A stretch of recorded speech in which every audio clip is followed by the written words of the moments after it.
First ever factory outlet లో దంతరా sale offer ఈ నెల 15 నుంచి 20 వరకు Mukunda jewellers Purvi grand opening November 1న కేపీహెచ్బీ లో. భారతదేశంలోని రెండు ముఖ్యమైన సామాజిక భద్రతా సంస్థలు ఉద్యోగుల ప్రావిడెంట్ ఫండ్ సంస్థ పోస్ట్ ఆఫీస్ సేవింగ్స్ బ్యాంక్ త్వరలో రిజర్వ్ బ్యాంక్ ఆఫ్ ఇండియా పర్యవేక్షణలోకి రాబోతున్నాయి. ఇది కేంద్రం కోరిన కఠిన తనిఖీల కారణంగా జరుగుతోందని తాజా రిపోర్టులు చెబుతున్నాయి. పోస్ట్ ఆఫీస్ సేవింగ్స్ బ్యాంక్ లో 96 కోట్ల రూపాయల మోసం బయటపడిన తర్వాత ఈ రెండు సంస్థలపై ఆర్బీఐ పర్యవేక్షణను కేంద్రం అభ్యర్థించింది. దాదాపు 30 కోట్ల సభ్యులున్న ఈపీఎఫ్ఓ 26 లక్షల కోట్లను మేనేజ్ చేసింది.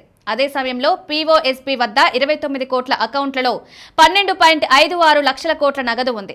Post office savings bank operations పై ఆడిట్ సమీక్షలలో 14 పోస్టల్ సర్కిళ్లలో 60 సందర్భాలలో డేటా మాన్యువల్ మార్పులతో మోసాలు జరిగాయని తెలిసింది. ఈ కేసులపై 985 అధికారులపై చర్యలు మొదలుపెట్టారు. వీటిలో 718 కేసులు ముగిశాయి. ఇక ఈపీఎఫ్ఓ విషయంలో లేబర్ అండ్ ఎంప్లాయ్మెంట్ మంత్రిత్వ శాఖ ఫండ్ మేనేజ్మెంట్ ఇన్వెస్ట్మెంట్ విధానాలపై ఆర్బీఐని సలహాలు కోరింది. ఆర్బీఐ ఇచ్చిన రిపోర్టులో ఈపీఎఫ్ఓకి ఆడిటింగ్లో లోపాలు, రెగ్యులేట్ ఫండ్ మేనేజర్ పాత్రల మధ్య భిన్నత వంటి సమస్యలున్నట్టు పేర్కొన్నాయి. ఈ నేపథ్యంలో ఈపీఎఫ్ఓ బోర్డు ఆర్బీఐ, ఫైనాన్స్ మంత్రిత్వ శాఖ, లేబర్ మంత్రిత్వ శాఖ ప్రతినిధులతో కూడిన సంయుక్త కమిటీ ఏర్పాటు చేయాలని ఆమోదించింది.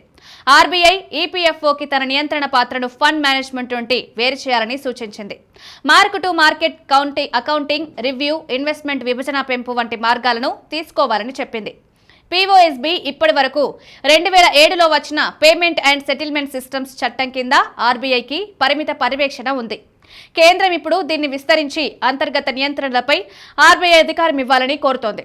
ప్రస్తుతం పీఓఎస్బీ ఆపరేషన్స్ టెక్నాలజీ మేనేజ్మెంట్ భారతీయ పోస్ట్ ఆఫీస్ పేమెంట్స్ బ్యాంక్కి బదిలీ అయింది. ఇది 2022 ఆగస్టు నుండి ఆర్బీఐ పర్యవేక్షణలో ఉంది. ఈ చర్యల వల్ల పబ్లిక్ మనీపై గట్టి పర్యవేక్షణ రావడంతో భవిష్యత్తులో ఇలాంటి మోసాలు, అక్రమాలు తగ్గే అవకాశం ఉంది. పెద్ద మొత్తంలో సొమ్ములను చూసుకునే సంస్థలపై ఆర్బీఐ వంటి కఠిన నియంత్రణ ఉండడం ఆర్థిక భద్రతకు మేలు చేస్తుంది. ఇది ప్రజల నమ్మకాన్ని పెంచుతుందని భావించవచ్చు.